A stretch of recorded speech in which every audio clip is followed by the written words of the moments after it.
The champagne was Dom Perignon, I noticed because I'd paid for it, though nobody in that room knew that, least of all my wife. My name is Dominic Ashworth. I'm 44 years old, and until last Friday evening, I'd been married to Vanessa Ashworth for 11 years. For most of that time, I believed we were partners. Not the corporate kind, the real kind, the kind that means something when the room is empty and nobody's watching. I was wrong about that. The party was on the 30th floor of the Apex Digital Group headquarters, a building I owned through a holding company called Ridgeline Properties. Vanessa didn't know that. Nobody at Apex did. The lease was managed through 3 layers of corporate structure, specifically designed to keep my name off the paperwork. I like my privacy. Always have. It's a quality Vanessa once called grounding and later called embarrassing. She'd been promoted to Senior Vice President of Strategic Partnerships that afternoon, a title she'd earned, I'll give her that. Vanessa was sharp, disciplined, relentless in pursuit of anything she decided she wanted. I admired it once. Before I realized those qualities applied to everything in her life except our marriage. I arrived at the party wearing what I always wore, clean khakis, a navy quarter zip, brown leather shoes. Comfortable, practical. The kind of outfit that says, I'm here to support my wife, rather than, look at me. I'd never cared about fashion. My work didn't require it. I managed properties, reviewed contracts, took meetings in quiet offices with people who cared about numbers, not neckties. Vanessa had stopped asking me to dress differently about 2 years ago, not because she'd accepted it, but because she'd stopped wanting me visible at all. The invitations to company events became less frequent, then reluctant, then almost apologetic. You don't have to come, Dom. It's just a work thing. But this was her promotion. I came. I found her near the bar, surrounded by colleagues, laughing at something a tall man with silver cufflinks had said. Hugh Pemberton, Chief Operating Officer. The kind of executive who measured people by their watch brand and had never met a mirror he didn't like. He had one hand holding a cocktail and the other resting on the small of my wife's back. I'd seen that hand before. I approached with 2 glasses of sparkling water. I don't drink at events where I need to think clearly. Vanessa saw me coming and something flickered across her face. Not joy, not warmth. Something closer to appraisal, the way you'd look at furniture that no longer matches the room.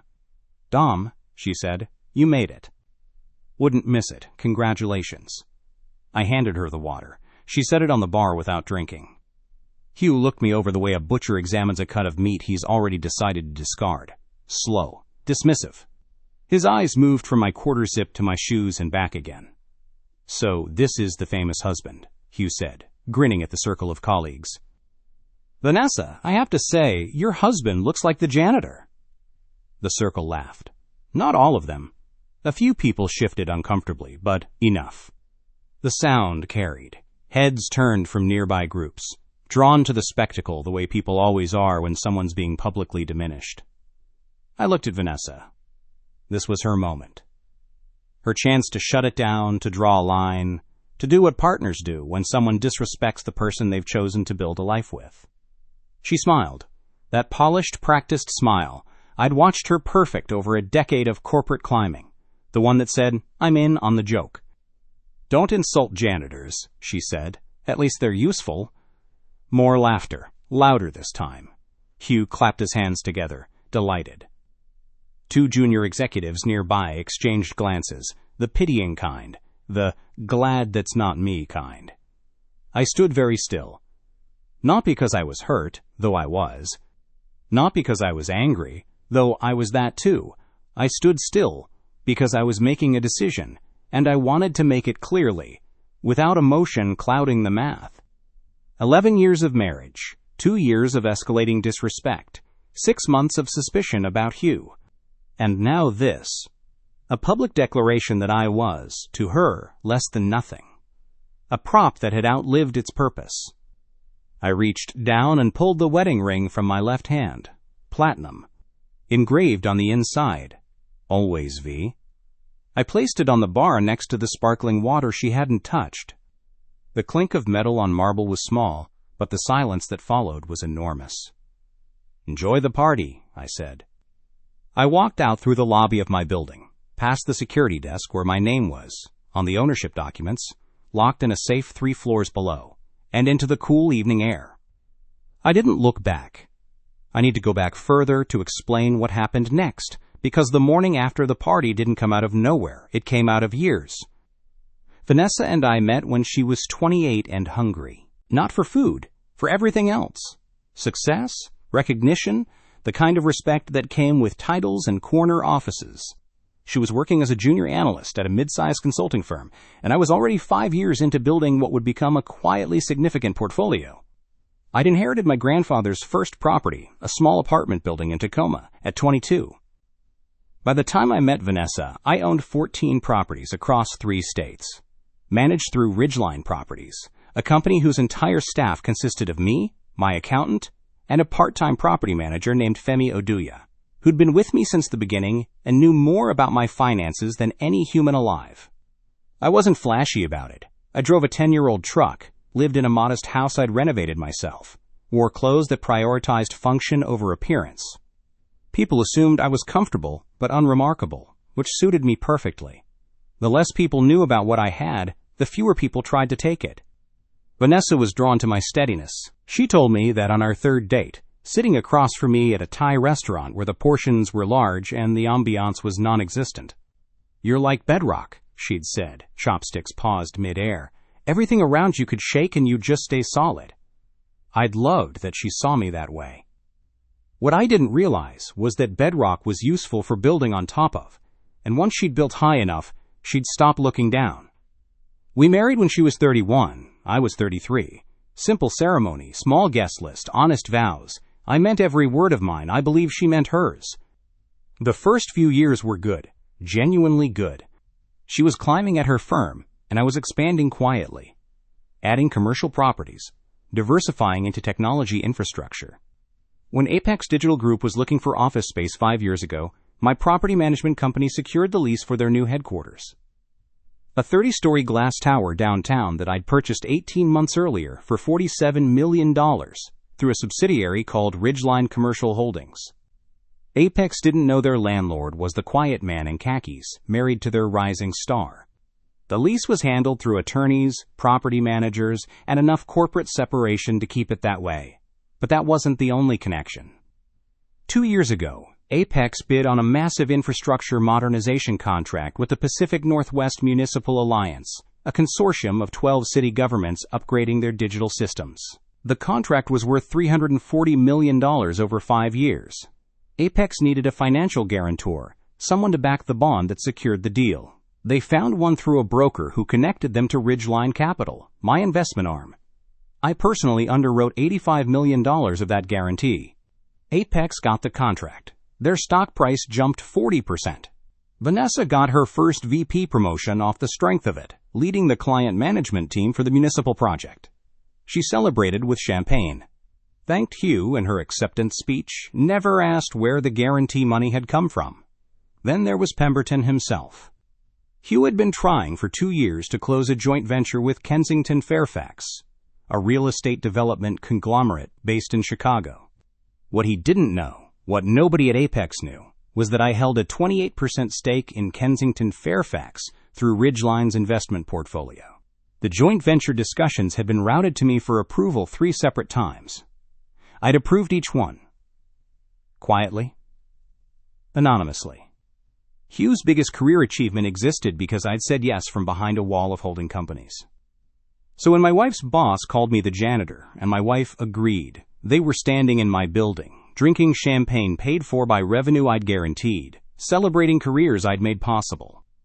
They just didn't know it. The erosion of my marriage didn't happen in a single moment. It was gradual, like paint peeling. You don't notice it day by day, but one morning you look at the wall and realize the whole surface is bare. Vanessa stopped asking about my work about 3 years ago. I'd mention a property acquisition and she'd nod without engaging, the way you acknowledge background noise. My world of leases, building inspections and tenant negotiations was invisible to her compared to the gleaming corporate theater she inhabited. "You should come work in tech," she'd said once, half joking but half not. "You're smart enough. You don't use it. I use it differently. You use it to fix roofs and read contracts. Dom, you could be so much more." More. The word stung because of what it implied. That what I'd built, was somehow insufficient. That the man who quietly owned the building her company operated in was less than the executives who rented space in it. The distance grew. She started working later. Traveling more. Her phone became guarded, always face down, always locked, always within reach. When I asked about it, she had the same answer every time. Company security protocols, Dom. We deal with sensitive government contracts. I might have believed it if I hadn't been the one guaranteeing those contracts. 6 months before the party, I noticed the charges. Restaurant bills at places we'd never been together. Hotel bookings in cities where Apex had no offices. A recurring payment to a boutique in the Pearl District that sold the kind of lingerie you don't buy for a husband who's never seen it. I'm not a jealous man by nature, but I'm observant, and the pattern was unmistakable. I hired a private investigator, quietly. A woman named Abigail Fung, who came recommended by Femi, whose cousin had used her during a custody dispute. She was thorough, discreet, and she didn't judge. Within 3 weeks, she had everything. Hugh and Vanessa had been seeing each other for 8 months. Hotels, restaurants, weekend trips disguised as conferences. The photos were clinical, timestamps, locations, context, nothing salacious, just irrefutable. Do you want me to continue? Abigail had asked during our second meeting, sliding a folder across the table. No, this is enough. What are you going to do? What I always do. Plan. I called my attorney the next morning, not a divorce lawyer. Not yet.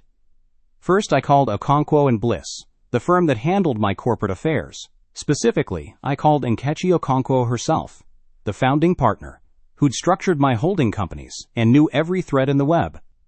Nkechi, I need a full audit of every Ridgeline connection to Apex Digital Group. Is there a problem? There's about to be.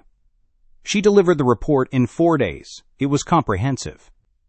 Ridgeline Properties held the building lease, a 10-year agreement with an early termination clause that could be activated with 90 days, notice by the property owner. Ridgeline Capital held the $85 million bond guarantee for the municipal contract. Withdrawable was 60 days, notice if the guarantor determined material risk to the investment. And my personal stake in Kensington Fairfax gave me effective veto power over the joint venture Hugh had spent 2 years building. 3 pillars. Remove any one and Apex would stumble. Remove all 3 and Apex would collapse.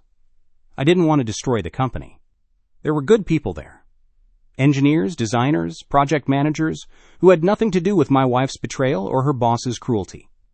But I needed leverage, and leverage requires the credible threat of consequences. Next, I called a divorce attorney. A woman named Priya Chandrasekaran, who practiced family law with the precision of a surgeon and the warmth of a glacier. She reviewed the PI report, the financial documents, our prenuptial agreement. The prenup is solid, Priya said. Your assets held through Ridgeline and its subsidiaries are clearly defined as separate property. The house predates the marriage and is held in trust. Her claims would be limited to jointly acquired assets during the marriage, which, she flipped through pages, are minimal, given that she spent most of her income and your household operated primarily on your trust distributions. What about the infidelity? Strengthens your position significantly. This is a false state. Documented adultery with corroborating evidence would likely result in a favorable ruling on every contested point. Good. Prepare the paperwork, but don't file yet. I'll tell you when. When will that be? When she gives me a reason to stop waiting. The promotion party was that reason. I drove home from the party in silence. No radio, no phone calls. Just the highway and the arithmetic of what came next. By the time I pulled into the garage, I'd made every decision I needed to make. First call, Femi. It's happening tonight. Are the notices ready? Been ready for 3 weeks, Tom. Lease termination, bond withdrawal, and the Kensington Fairfax veto memo. All on your desk. Send them, all 3, tonight. A pause. You sure? It's Friday night. Nobody will see them until Monday morning. I know, that's the point. Understood. Second call, Priya. File the divorce papers first thing Monday. Grounds of adultery. Full documentation attached. Consider it done. Dom, are you okay? I'm fine. Better than I've been in months, actually. That's usually how it feels when you stop pretending. She was right. Third call, Nkechi. The notices are going out tonight. I need you to prepare a statement for any press inquiries. Standard language, portfolio rebalancing, risk assessment, strategic reallocation, nothing personal. Nothing personal, she repeated, and I could hear the careful smile in her voice. Of course. I poured myself a glass of water, sat at the kitchen table in the house I'd owned since before my marriage, and waited. Vanessa didn't come home that night. I knew she wouldn't. The pattern was established. After company events, she'd text that she was staying at a colleague's place or crashing at a hotel near the office. The lies had become so routine they barely qualified as effort anymore. She texted at 11:47 p.m., staying downtown. Event ran late. See you tomorrow. I didn't respond. At 6 a.m. Saturday morning, I was already awake, drinking coffee, reviewing documents. The notices had been delivered electronically to Apex's legal department, their property management liaison, and the Kensington Fairfax board. Time-stamped, logged, irreversible without my explicit consent. Vanessa arrived home at noon, still in last night's dress, carrying her heels. She walked past me in the kitchen without making eye contact. "Good party," I asked. "Fine, I'm going to shower." She didn't mention the ring I'd left on the bar. Didn't ask why I'd left. Either she hadn't noticed, or she didn't care enough to address it. Both possibilities confirmed what I already knew. I spent the rest of the weekend in my office, calm, organized, reading through the final divorce documents Priya had sent over, packing a bag for the guest house on the property, a converted carriage house I'd renovated years ago, comfortable enough for as long as I needed. Sunday evening, Vanessa found the ring on the kitchen counter where I'd placed it after retrieving it from the bar staff. She picked it up, turned it over, looked at the engraving. "Dom, about Friday night." "We'll talk about it Monday," I said, not looking up from my laptop. "I just think, Monday." Something in my voice made her stop. She set the ring down and left the room. I listened to her footsteps on the stairs, heard the bedroom door close. Monday. Everything would change on Monday. Apex Digital Group's CEO was a man named Franklin Idris, distinguished, competent, and utterly dependent on the infrastructure I was about to dismantle. He arrived at the office at 7:30 a.m. Monday morning, 15 minutes earlier than usual, because, according to his assistant, he, quote, had a feeling. Feelings, in my experience, are usually pattern recognition operating below conscious awareness.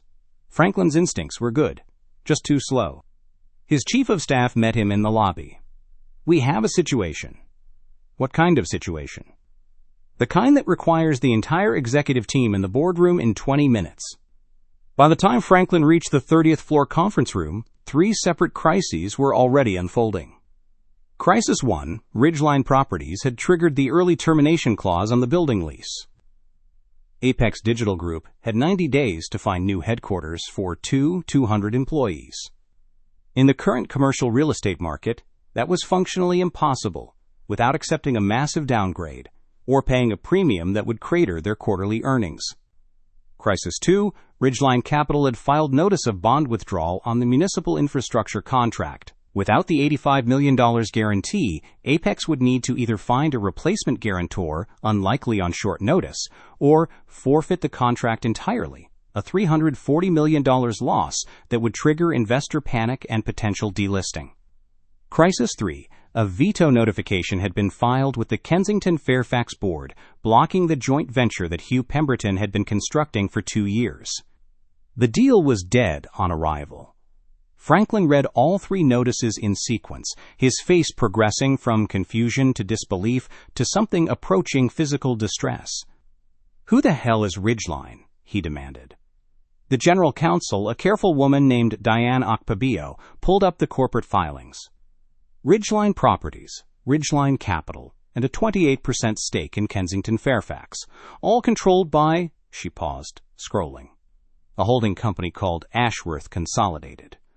The room went silent. "Ashworth," Hugh repeated from across the table, the blood draining from his face. As in Dominic Ashworth, Diane confirmed, Vanessa's husband. Franklin turned to Hugh with an expression that could have frozen the Pacific Ocean. "What did he just cancel?" Franklin said, his voice barely above a whisper. "What did he just cancel?" "Everything," Diane said quietly. "He canceled everything." Hugh opened his mouth, closed it. Opened it again. There must be some mistake. He manages rental properties. He fixes things. He owns this building, Hugh. Diane's voice was clinical. He's been guaranteeing our largest contract. And he just vetoed your joint venture. Does this feel like a mistake to you? Franklin stood so abruptly his chair rolled into the wall behind him. Get me Ashworth on the phone, now. I already tried, his chief of staff said. His attorney answered. She said he's unavailable and that all communications should be directed through Okonkwo and Bliss. His attorney. She also mentioned that Mr. Ashworth filed for divorce this morning. The sentence landed in the room like a grenade with the pin already pulled. Every head turned toward Hugh, who looked like a man watching his career disintegrate in real time, which he was. Franklin pointed at Hugh. My office, now.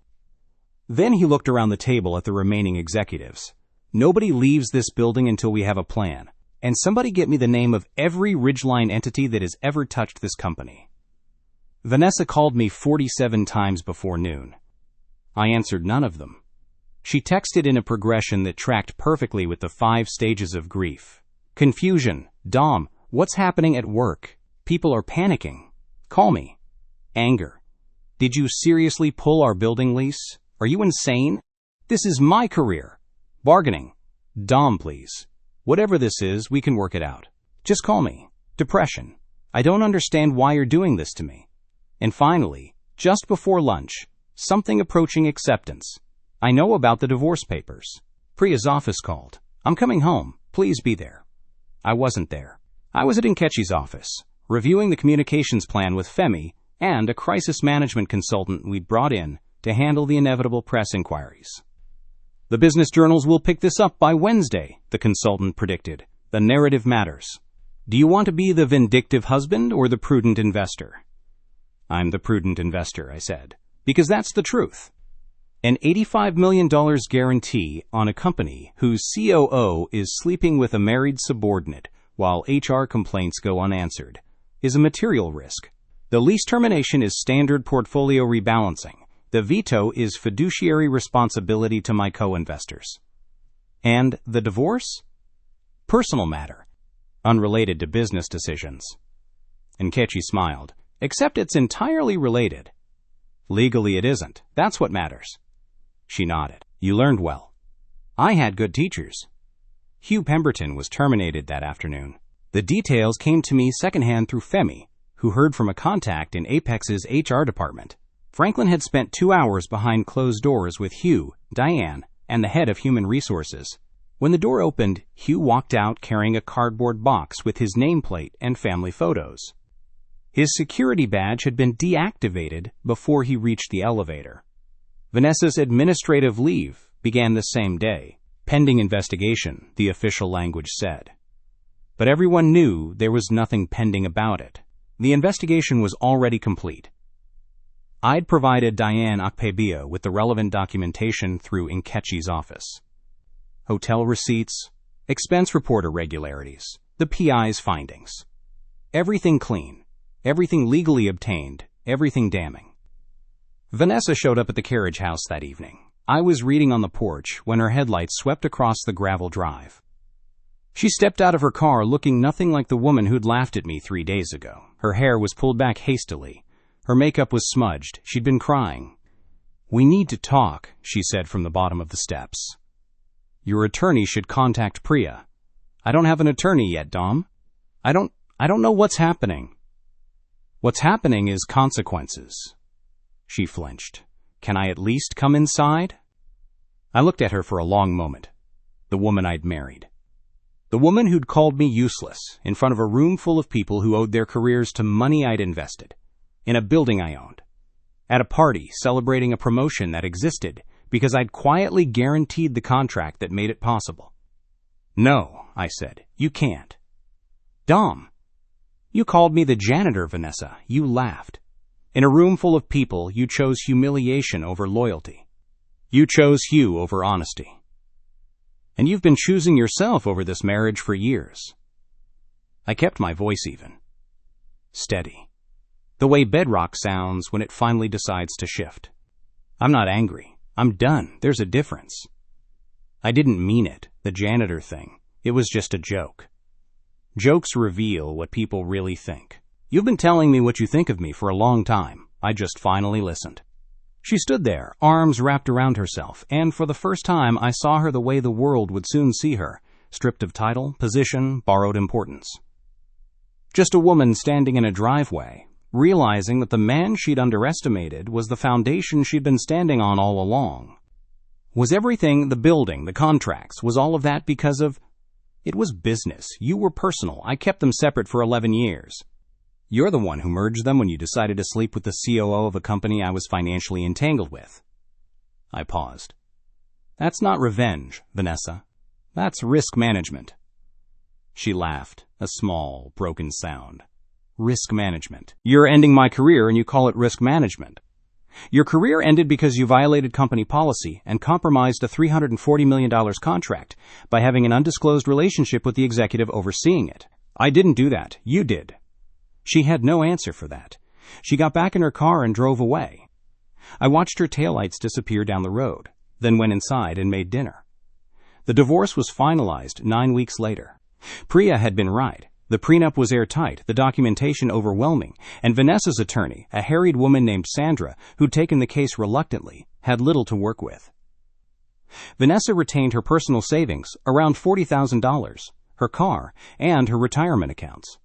The house, the investments, the property portfolio, everything significant was either held in trust or classified as separate property under the prenup she'd signed without reading carefully. You should have read the documents, Priya had said during the final hearing, not unkindly. Your husband tried to explain them to you at the time. Vanessa's eyes had met mine across the courtroom. For once, there was no performance in them, just recognition. The slow, terrible understanding of someone who realizes they've been standing on a trapdoor and calling it solid ground. Outside the courthouse, she stopped me. I know this doesn't matter now, she said, but I am sorry, not just because of how it ended. I'm sorry I stopped seeing you, the real you. You never saw the real me, I replied. You saw what you wanted. Someone steady, someone safe, someone who'd be there while you reached for something shinier. But you never looked closely enough to understand what steady actually meant. She nodded slowly. You're right, I didn't. Goodbye, Vanessa. I drove home alone. Made coffee. Sat on the porch of the carriage house and watched the sun set over the hills I'd bought because they reminded me of my grandfather's land. 10 months later, Apex Digital Group was acquired by a larger technology conglomerate for $210 million. The number reduced significantly from its peak valuation due to the disruptions of the previous year. My involvement had been unwound cleanly. The lease terminated. The bond guarantee transferred to the new parent company. The Kensington-Fairfax situation resolved through separate negotiations. My 28% stake in Kensington-Fairfax alone generated enough from the restructuring to fund the next phase of what I actually cared about, a foundation focused on affordable housing for families transitioning out of homelessness.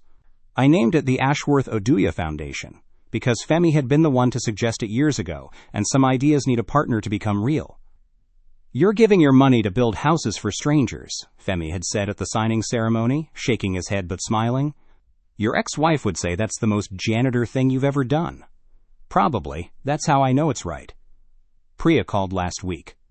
Said she'd heard through channels that Vanessa was working at a smaller firm in Austin. Mid-level position. Modest salary.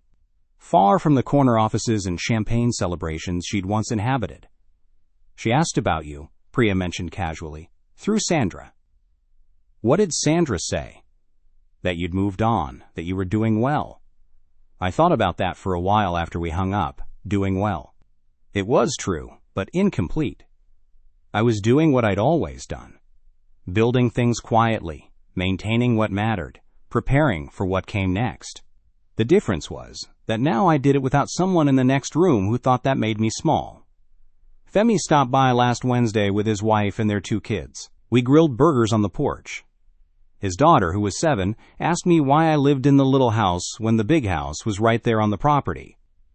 Because the little house has the best view, I told her. Of what? Of everything I need. She considered this with the gravity only children possess, then nodded and went back to chasing her brother through the yard. I watched them run, listened to Femi argue with his wife about whether the burgers were done, and felt something settle in my chest that I hadn't felt in a long time. Not happiness exactly, something quieter, something like the feeling of a foundation holding firm after the storm has passed. Vanessa had wanted to be seen, had needed audiences, titles, the performance of importance. She'd traded everything real for the appearance of success and ended up with neither. I just wanted to build things that lasted, fix what was broken, be useful. The janitor, as it turned out, owned the building. And the building was still standing.